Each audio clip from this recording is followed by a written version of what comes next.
Hello everyone. I hope you're all doing okay, especially after the recent announcement that we're all on lockdown in the UK. So I thought I'd make this video in response to that on ways to not only survive but to a certain extent thrive in these trying times. So the first thing I want to bring your attention to, and it seems like an obvious one, but really healthy eating is going to keep us at a balanced, even level during these times. It's obviously going to be a lot more difficult than usual because we're not going to be able to pop to the shop as regularly if we want to get fresh fruit and veg.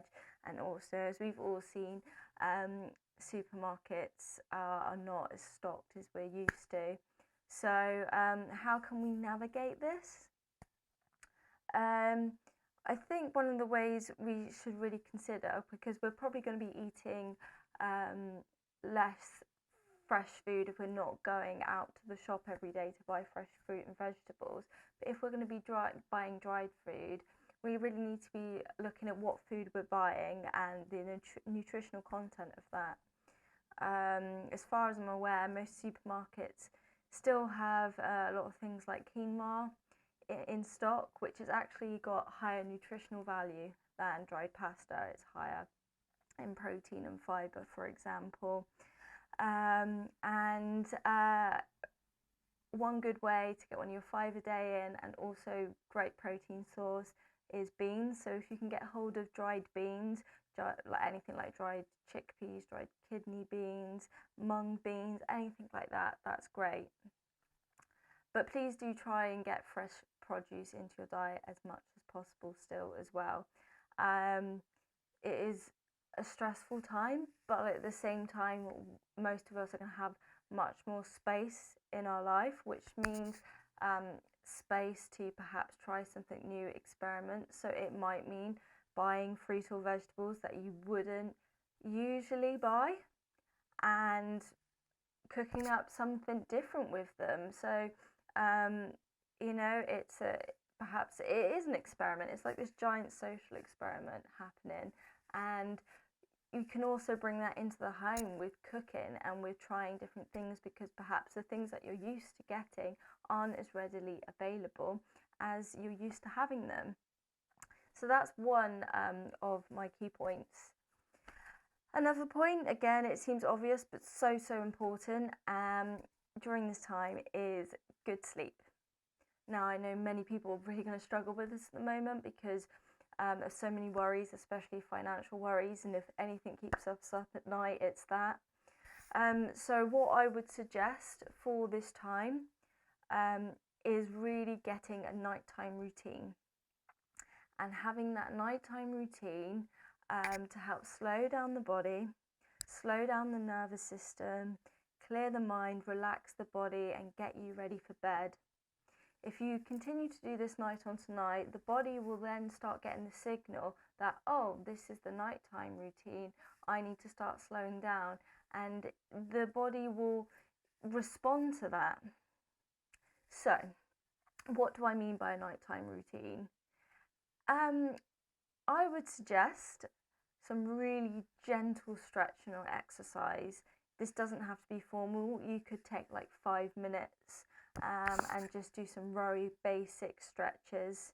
I'm going to link below this video some of my favourite Yin yoga videos. So Yin yoga is restorative yoga.